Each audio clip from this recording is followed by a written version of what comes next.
విష్ణు సహస్రనామము 90వ శ్లోకము.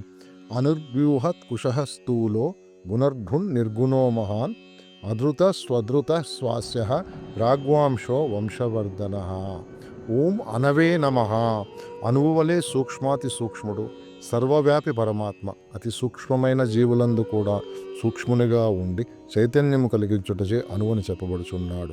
సర్వస్య చాహం ఉదిసన్నివిష్ట అని గీత పురుషోత్తమ ప్రాప్తియోగమందు కృష్ణ పరమాత్మ తెలుపుచున్నాడు. అన్ని జీవుల హృదయములందు పరమాత్మ నివసించుచున్నాడని భావము.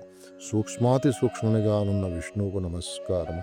ఓం బృహతే నమః. సూక్ష్మాతి సూక్ష్ముడే కాక అతి పెద్దదైన వానికన్నా ఇంకా పెద్దదిగానున్నవాడు పరమాత్మ. అంతటా వ్యాపించి ఉండుట చేత బృహత్ స్వరూపునిగా భావింపబడుచున్నాడు.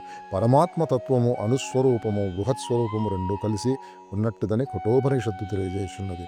అనోరణీయాన్ మహతో మహీయాన్ ఆత్మా సంజోత్రిహితం గుహయాన్. అణువులో అణువుగాను బృహత్ వస్తువులలో అతి బృహత్ స్వరూపమైనదిగాను అన్ని భూతముల యందు ఆత్మగా దాగి ఉన్నదని భావము. బృహత్ స్వరూపమైన విష్ణువుకు నమస్కారము. ఓం కృషాయ నమః. అతి సన్నగాను సూక్ష్మముగాను నాజుకుగాను ఉండేవాడు పరమాత్మ. అందుచే కృషుడను నామంతో పిలువబడుచున్నాడు. కృష్ణునకు నమస్కారం. ఓం స్థూలాయ నమః. అతి లావుగా ఘనముగా నాజూకు లేనివానిగా పరమాత్మ వర్ణించబడుచున్నాడు. శుద్ధ చైతన్య స్వరూపుడు పరమాత్మ సూక్ష్ముడని, విరాట్ స్వరూపుడైన పరమాత్మ స్థూలమైన వాడని తెలియచున్నది. స్థూలమైన విష్ణువుకు నమస్కారం. ఓం గుణభృతే నమః. త్రిగుణాత్మకమైన సత్వ రజస్తమో గుణములకు మూలకారకుడు పరమాత్మ. రజోగుణమందు సృష్టిని, సత్వగుణమందు స్థితి, తమో గుణమునందు నాశనము గావించేవాడు పరమాత్మ. ఆత్మ చైతన్యముచే ప్రభావితమగు వాసనలు వాటి గుణములను బట్టి కర్మలు చేయుచుండును. త్రిగుణములకు మూలకారకుడు అగుటచే గుణభృతుడని పిలువబడుచున్నాడు. గుణభృతునకు నమస్కారం. ఓం నిర్గుణాయ నమః. గుణములు లేనివాడు నిర్గుణుడు. పరమాత్మ ప్రకృతి గుణసహితము, నశ్వరమైనది, మార్పు చెందునది మరియు పరిమితమైనది. అనశ్వరము, స్థిరము, అపరిమితమైన పరమాత్మ గుణాతీతుడు అనగా నిర్గుణుడు. చైతన్యము ప్రకృతి గుణములను తెలియపరచుచున్నది. ప్రకృతి గుణములలో వివిధ అవతారములెత్తుట వలన గుణభృతుడని భావించబడుచున్నాడు. కానీ అద్వితీయమైన శుద్ధ చైతన్యుడకు పరమాత్మ నిర్గుణుడు. నిర్గుణుడైన మహావిష్ణువుకు నమస్కారం. ఓం మహతే నమః.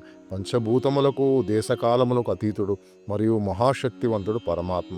పరమాత్మ లేని వస్తువు లేకుండాట చేత మహానుభావుడని భావించదరు. మహానుభావుడైన విష్ణువుకు నమస్కారం. ఓం అధృతాయ నమః. అన్నిటికీ ఉపాధి పరమాత్మ. ఏ ఉపాధి అవసరం పరమాత్మకు లేదు. వస్త్రములలో ప్రక్తి, ఆభరణములలో బంగారము, పాత్రలలో మట్టి ఉన్న రీతిగా ఈ ప్రపంచమంతటా పరమాత్మ హారములో సూత్రములే ఉన్నాడు. తన యందు పరమాత్మ ఉన్నాడని విశ్వసించు భక్తులకు పరమాత్మానుభూతి తప్పక కలగదు. అన్నిటికీ ఉపాధిగా ఉండుటచే అధృతుడని చెప్పబడుచున్నాడు. అధృతునకు నమస్కారం. ఓం స్వధృతాయ నమః. పరమాత్మకు వేరే ఉపాధి లేదు. తనకు తానే ఉపాధి. స్వయం ఉపాధి ప్రతిపత్తుడు పరమాత్మ. విభూతులే ఉపాధి. చాందోగ్యోపనిషత్తు సభగవః కస్మిన్ ప్రతిష్ఠిత ఇతి స్వే మహిమ్ని అని పైభావమును వివరించుచున్నది. అందుచే పరమాత్మ సదృతుడని చెప్పబడుచున్నాడు. స్వధృతుడైన పరమాత్మకు నమస్కారము. ఓం స్వాస్థాయ నమః. అతి ప్రకాశవంతము, అందమైన సుందర వదనము కలవాడని అర్థము. వేదములు నిచ్చినవాడు పరమాత్మ. వేదములు గొప్పదనములకు కారకుడైన పరమాత్మ ముగ్ధ మనోహర వదనము కలవాడని చెప్పబడుచున్నాడు. అందుచే స్వాస్థుడని నామం కలిగినది. స్వాస్థునకు నమస్కారం. ఓం ప్రాగ్వాంశాయ నమః. అతి పురాతన వంశచరిత్ర గలవాడు. ఈ విశ్వమునకు కాలమునకు కారణభూతుడైన పరమాత్మ పురాణ పురుషుడు చెప్పబడుచున్నాడు. యజ్ఞయాగాదులందు తూర్పు దిశను కొంత ప్రదేశము ఆహుతుల కొరకు విడిచి ఉంచుదురు. ఆ ప్రదేశం ప్రాగ్వాంశమందురు. యజ్ఞయాగములు అతి పవిత్రమైనవిగా భావించుట చేత ప్రాగ్వాంశం అన్నది శ్రీమన్నారాయణ సూచించునని తెలియచున్నది. కావున నారాయణుడైన విష్ణువుకు ప్రాగ్వాంశం అని పేరు కలిగినది. ప్రాగ్వాంశునకు నమస్కారం. ఓం వంశవర్ధనాయ నమః.